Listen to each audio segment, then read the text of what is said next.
Hey guys, we're back with another trip recap going over a recent 3 day, and we're going to start off with the night bite here. So, how'd it go? You can see a nice fish coming over the rail here. For the most part, though, it was a more of a slow pick night bite where we would get on a school and we maybe hook 4 or 5 fish. It never went fully wide open. Were they just smaller schools, or were the schools kind of line shy, or kind of what was going on with that? For the most part, I would say it was just smaller schools. We never found a giant, massive school, which sometimes you enjoy during those night bites. You get on a giant school that'll stick and bite wide open. And for the most part, these schools were actually deeper than normal, I would say. What would happen is we'd slide on a school and it would dive down, and when it would settle in, these fish were like 400 to 500 feet. So some Oof. guys were struggling to get down to that depth. Yeah, I mean, it looks like there's not too much current going on. We're able to get down there pretty quick with like 300 or 400, or were people having to go all the way up to 500 gram? I think most of the anglers on the trip were using that 400 and 500 gram, and the Eddie Bomb also saw a lot of success. The Eddie Bomb, for those of you that don't know, is that rigged up torpedo sinker. Usually, guys are using like a 16 ounce. They're using like a big assist hook up top and a treble hook on the bottom. And I know a lot of guys too prefer to paint it chrome, the sinker chrome, just to add that extra bit of attraction. I don't know if that makes a huge difference or not, and we are going to go over that in a future video too. I think the biggest difference it just makes is they're dropping it fast and they're in the zone, and it helps them out a lot. And you can see this guy right here. He's fighting a pretty big one, Yeah, it's a nice fish here at the stern, and this is the danger part of the boat, as we've gone over in other videos in the past. Right behind the boat, on the bottom of the boat, you got the propellers and the rudders. So when these fish do big circles, you have to do a good job of making sure they don't get in those. and there's Matt, our newest second captain, helping out there. And this fish is taking him back and forth all around. That's kind of getting in the danger zone. You saw that right there. It's where they're just doing as best of a job as they can to keep the fish away from the prop and those rudders, like you said. Especially right here, the fish is at color. You saw the gaff out for a second, and then all of a sudden, this fish does like a figure eight where it goes backwards on its circle, and it's taking him right towards the prop right now. He can barely move because it's pinning him to the rail, heavy drag. And this is the make or break moment in a lot of these big fish. And you can see right here, it gets caught in the prop for a second, but Keegan was standing right by our deckhand. And what he did here is he went free spool.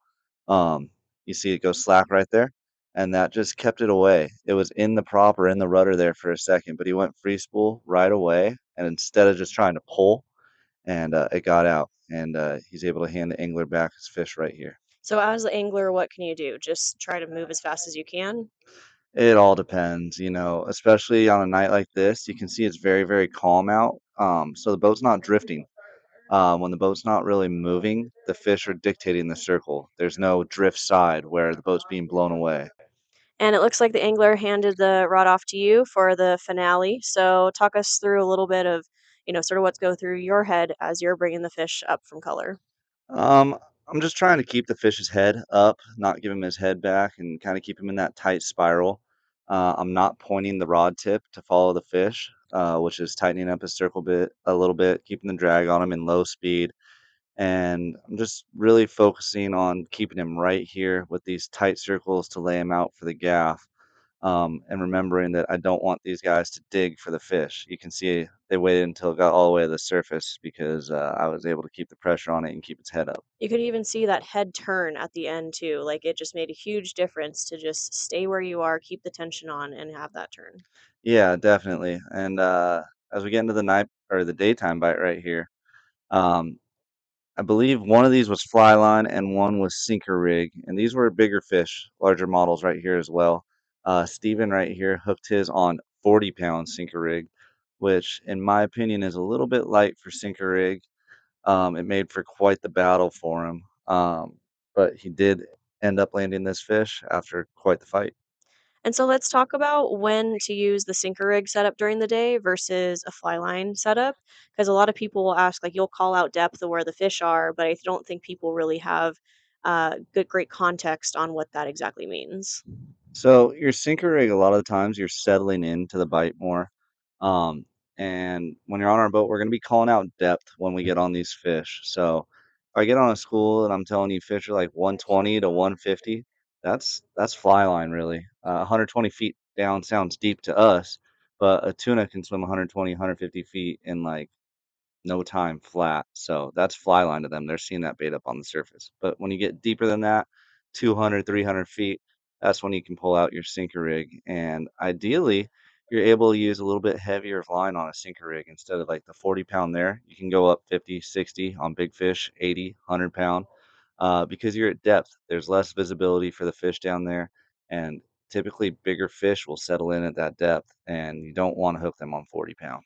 I mean, look at the conditions right now too, just glassy. I mean, you can see that fish pretty deep at color. I mean, that's at least 30 feet down, and that's with our bare eye, right? So it's like imagine, the fish actually from underneath at that depth, seeing the bait at the surface, like you said. Yeah, it was incredible conditions. The water was so beautifully clean and clear out there.